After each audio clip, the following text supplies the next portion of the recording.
ایک دفعہ سلطان صلاح الدین ایوبی رحمۃ اللہ تعالی علیہ اپنے کمرے میں آرام فرما رہے تھے، کیونکہ اس صبح کے وقت سلطان صلاح الدین ایوبی رحمۃ اللہ علیہ بہت طویل سفر سے لوٹے تھے۔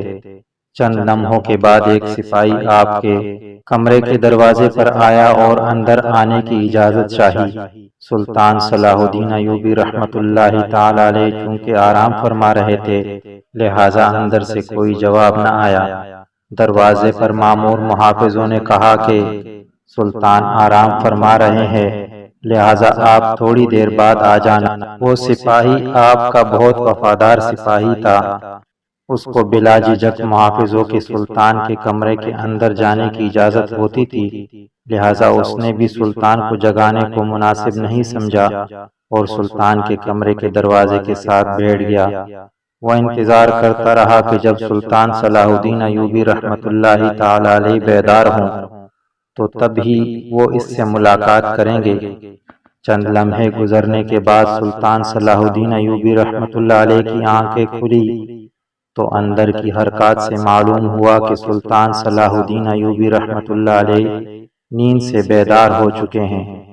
سپاہی نے اجازت چاہی اور آپ کے کمرے کے اندر چلا گیا۔ سلطان صلاح الدین ایوبی رحمۃ اللہ علیہ نے سپاہی کو کہا، ایسی کیا خاص بات تھی کہ تم اتنی دیر سے میرے کمرے کے باہر انتظار فرما رہے تھے؟ وہ سپاہی بڑا حیران ہوا کہ سلطان کو کیسے پتہ چلا کہ میں باہر انتظار کر رہا ہوں۔ سپاہی نے سلطان سے کہا، سلطان معظم، آپ تو نیند میں تھے، آپ کو کیسے معلوم کہ میں باہر کھڑا آپ کا انتظار کر رہا تھا؟ تو سلطان صلاح الدین ایوبی رحمۃ اللہ علیہ نے کہا، وہ انسان کبھی فاتح سلطان نہیں بن سکتا جو سوتے ہوئے دیکھ نہ سکے، وہ کچھ نہ سن سکے، نہ کچھ محسوس کرتا ہو۔ وہی اصل فاتح سلطان اور بہادر سردار وہی ہوتا ہے جو سوتا ہوا سن بھی سکے، دیکھ بھی سکے اور محسوس بھی کر سکے۔ سپاہی بڑا حیران ہوا اور پھر سلطان نے اس سے پوچھا، بتاؤ کیا بات ہے؟ تو اس نے کہا، سلطان معظم، شاہی حکیم صاحب آپ سے ملنا چاہتے ہیں۔ سلطان نے کہا، اجازت ہے، آپ حکیم کو اندر لے آئیں۔ سپاہی باہر گیا اور چند لمحوں کے بعد شاہی حکیم کو لے کر سلطان صلاح الدین ایوبی رحمۃ اللہ علیہ کی خدمت میں حاضر ہوا۔ سلطان صلاح الدین ایوبی رحمۃ اللہ علیہ نے حکیم سے پوچھا، حکیم صاحب بتاؤ کیا بات ہے؟ آخر مجھ سے ملنے کی تمہیں اتنی جلدی اور کیا ضرورت پیش آئی؟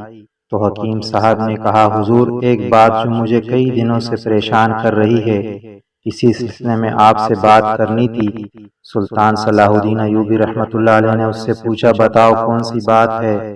تو اس نے کہا، سلطان معظم، میرے حکیم خانے میں میری بہت سی شاگردوں میں ایک شاگرد جو کہ ایک خاتون ہے اور وہ یہودی مذہب سے تعلق رکھتی ہے، لیکن اس نے اسلام کے بارے میں بہت کچھ پڑھا ہے اور اسلام کے بارے میں بہت کچھ سیکھا ہے، لیکن چند ایک سوال ہیں جس کی وجہ سے وہ ابھی تک مسلمان نہیں ہوئی۔ وہ چاہتی ہے کہ مسلمان ہو جائے، لیکن ایک سوال کا جواب میرے پاس نہیں، جس کی وجہ سے وہ ابھی تک مسلمان نہیں ہوئی۔ سلطان صلاح الدین ایوبی رحمۃ اللہ علیہ نے مسکرا کر کہا، سلطان کے حکیم ہوتے ہوئے تمہیں ایک سوال کا جواب نہیں آیا؟ بتاؤ وہ کون سا سوال ہے اس عورت کے ایمان لانے کے درمیان رکاوٹ بنا ہوا ہے؟ تو حکیم صاحب نے کہا، سلطان معظم، وہ خاتون کہتی ہے کہ آخر مسلمان خنزیر کا گوشت کیوں نہیں کھاتے؟ آخر اس میں ایسی کیا برائی ہے؟ اس خنزیر کے گوشت کھانے کا ایسا کیا نقصان ہے جس کی وجہ سے مسلمان خنزیر کا گوشت نہیں کھاتے بلکہ اس سے نفرت کرتے ہیں؟ اور یہ بھی کہتی ہے کہ ہمارے گاؤں میں تو بہت سارے لوگ اکثر خنزیر کا گوشت کھاتے ہیں، ہم اپنے قبیلے میں خنزیر پالتے ہیں اور جوان ہونے پر اس کو کاٹ کر کھاتے ہیں، اور وہ جب سے میرے پاس سبق لینا شروع ہوئی وہ بھی اپنے گھر والوں کے ساتھ خنزیر کا گوشت کھاتی ہے، کیونکہ یہاں تو اسے خنزیر کا گوشت میسر نہیں، لیکن میرے پاس اس کے سوال کا جواب نہیں، کیونکہ میں اس بارے میں نہیں جانتا کہ آپ اس کے سوال کا جواب دیں گے۔ تو آپ کی وجہ سے یہ غیر مسلم مسلمان ہو جائے گی۔ یہ سن کر سلطان صلاح الدین ایوبی رحمۃ اللہ علیہ نے کہا کہ کل تم اس خاتون کو لے کر میرے دربار میں حاضر ہو جانا۔ سلطان صلاح الدین ایوبی رحمۃ اللہ علیہ جب صبح دربار میں پہنچے تو حکیم صاحب اس خاتون کو لے کر دربار میں حاضر ہوا اور سلطان صلاح الدین ایوبی رحمۃ اللہ علیہ سے فرمایا، سلطان معظم، یہ ہے وہ خاتون جو میری شاگرد ہے۔ یہ دیکھ کر سلطان نے اس عورت کو کہا، بتاؤ خاتون تمہارا کیا سوال ہے؟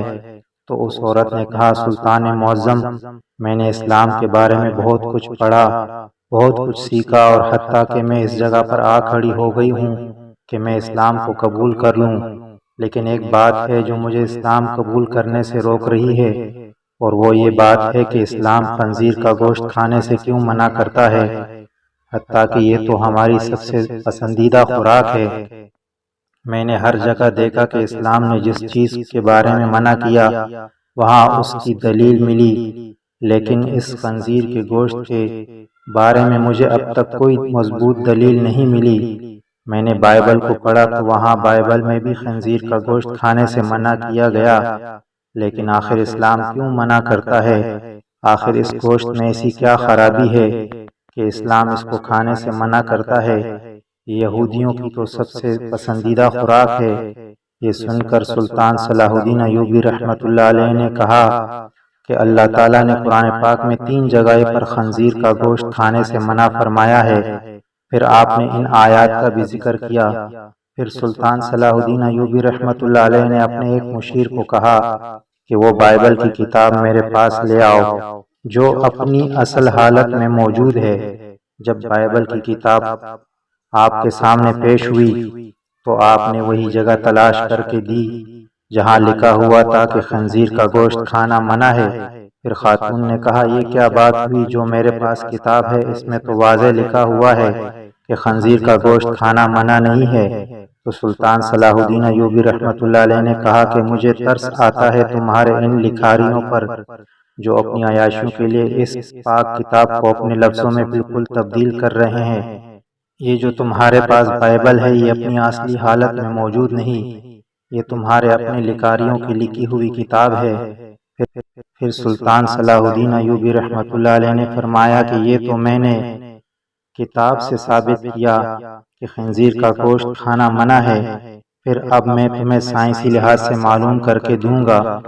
پھر سلطان صلاح الدین ایوبی رحمۃ اللہ علیہ نے اس خاتون کو حکم دیا کہ خنزیر کا گوشت پکا کر کل صبح میرے دربار میں لے آنا۔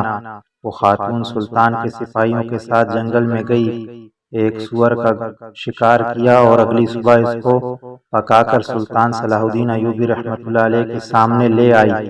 سلطان نے اس کو گوشت کو کراہت سے دیکھتے ہوئے اس خاتون کو کہا کہ اب اس پکے ہوئے گوشت میں ایک بوٹی کو چھری کے ساتھ 2 حصے کرو۔ جب خاتون خنزیر کی بوٹی کے 2 حصے کیے تو اس کے درمیان میں سے گوشت کچا تھا۔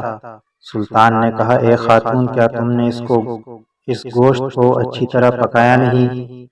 تو اس خاتون نے کہا کہ نہیں سلطان معظم، میں نے اس کو بہت اچھی طرح پکایا ہے۔ تو سلطان نے کہا کہ اب تمہاری سمجھ میں میری بات ضرور آ جائے گی کہ یہ حرام گوشت چاہے اس کو آگ کی کتنی ہی تپش دو لیکن یہ پوری طرح پکتا نہیں، بلکہ یہ درمیان میں کچا رہ جاتا ہے، اور جب یہ تمہارے پیٹ کے اندر جاتا ہے تو بہت ساری بیماریوں کا سبب بنتا ہے، اس لیے اسلام نے اس کو کھانے سے منع کر دیا۔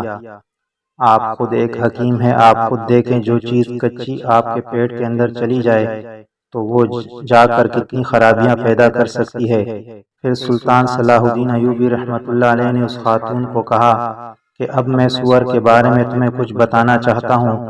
پھر سلطان نے کہا کہ یہ سور جس جگہ رہتا ہے اپنے ارد گرد حتیٰ کہ انسانوں کی بھی گندگی کو کھا جاتا ہے، اس کی اکثر خوراک بہت ہی غلیظ ہوتی ہے۔ بات یہ ہے کہ یہ سور واحد بے شرم جانور ہے کہ جب اس کی مادہ یعنی اس کی بیوی کے ساتھ جب کوئی دوسرا سور جنسی تعلق قائم کرتا ہے تو یہ خوش ہوتا ہے اور فخر محسوس کرتا ہے۔ یہ واحد جانور ہے جس میں اتنی زیادہ بے شرمی بری ہوئی ہے۔ آپ خود دیکھیں کہ ایسے جانور کا جب آپ گوشت کھائیں گے جس کی بنیاد غلاظت سے بری ہوئی ہے تو وہ تمہیں کیا فائدہ دے گا؟